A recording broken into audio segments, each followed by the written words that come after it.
Bismillahirrahmanirrahim. Assalamualaikum warahmatullahi wabarakatuh. Halo teman-teman. Selamat datang di video pembelajaran mata kuliah Pendidikan Agama Islam. Dalam video ini kita akan belajar bersama tentang konsep ketuhanan dalam Islam. Semoga pembelajaran ini bermanfaat dan menambah ilmu serta keimanan kita.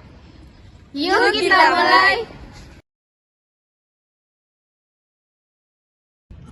Baiklah, di sini saya akan menjelaskan pengertian Tuhan. Pengertian Tuhan adalah perkataan ilah bisa mengandung arti berbagai benda baik abstrak nafsu atau keinginan pribadi maupun nyata. Fir'aun atau penguasa yang dipatuhi dan dipuja.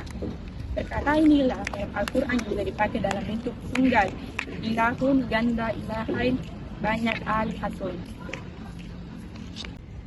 Selanjutnya, sejarah pemikiran manusia tentang Tuhan. Yang pertama, ada pemikiran Barat, yang dimana pemikiran Barat ini terdiri dari 5 teori.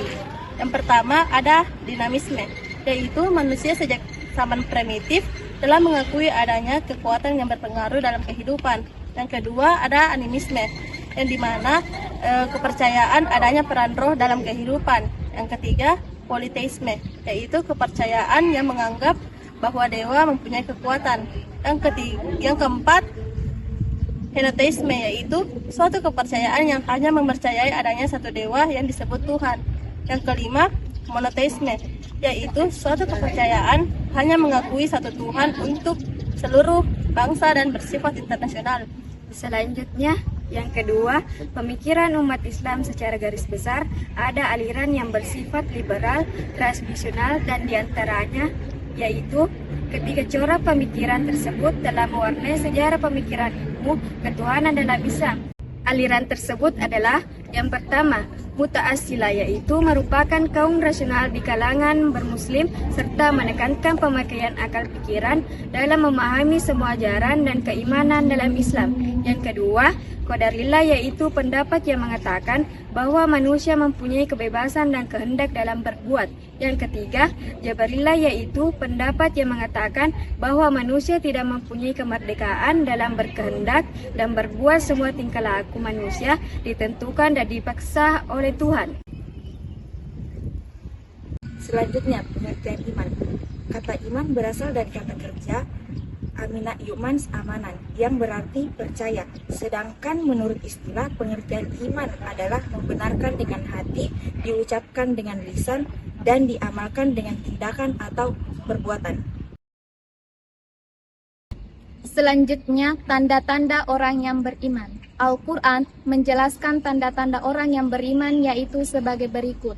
Yang pertama, jika disebut nama Allah, maka hatinya bergetar dan berusaha agar ilmu Allah tidak lepas dari syaraf memorinya. Serta jika dibacakan ayat Allah, maka bergejolak hatinya untuk segera melaksanakannya. Yang kedua, senantiasa tawakal, yaitu bekerja keras berdasarkan kerangka ilmu Allah, diiringi dengan doa, yaitu harapan untuk tetap hidup dan dengan ajaran Allah menurut sunnah Rasul. Yang ketiga, tertib dalam menjalankan sholat dan selalu menjaga bagaimanapun sibuknya. Kalau sudah masuk waktu sholat, segera melaksanakannya untuk membina kualitas imamnya. Yang keempat, menafkahkan rezeki yang diterimanya. Hal ini dilakukan sebagai kesadaran bahwa harta yang dinafkahkan di jalan Allah sebagai upaya pemerataan ekonomi agar tidak terjadi ketimpangan antara yang kaya dan yang miskin. Yang kelima, menghindari perkataan yang tidak bermanfaat dan menjaga kehormatan. Yang keenam, memelihara amanah dan menepati janji. Dan yang ketujuh, berjihad di jalan Allah dan suka menolong. Selanjutnya, implementasi iman dan takwa dalam kehidupan modern. Subbab yang pertama yaitu problematika, tantangan, dan risiko dalam kehidupan modern. Kehidupan modern membawa berbagai tantangan, terutama dalam aspek sosial dan budaya yang telah mengakar kuat, sehingga sulit diubah. Globalisasi, teknologi, dan perubahan nilai-nilai masyarakat yang seringkali menyebabkan krisis moral, individualisme, dan lemahnya spiritualitas. Untuk mengatasi berbagai persoalan ini, diperlukan perubahan pola pikir atau revolusi mental yang berlandaskan iman dan takwa. Dengan demikian, iman dan takwa dapat menjadi solusi yang dalam menghadapi problematika dan tantangan di zaman modern. Selanjutnya, subbab yang kedua yaitu peran iman dan takwa dalam menjawab problematika dalam kehidupan modern.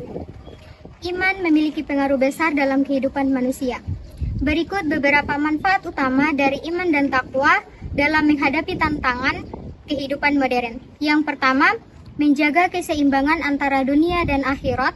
Yang kedua, menanamkan keberanian dalam menghadapi kematian. Yang ketiga, mendorong sikap mandiri dan percaya diri. Yang keempat, mewujudkan kehidupan yang baik atau hayatan thayyibah.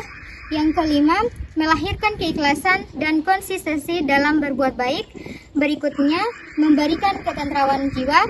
Dan yang terakhir, mendapatkan keberuntungan dan pertolongan dari Allah. Dengan demikian, iman dan takwa bukan hanya sebatas keyakinan, tetapi juga solusi nyata dalam menghadapi tantangan kehidupan modern. Sekian video pembelajaran dari kami. Terima kasih telah menyaksikan.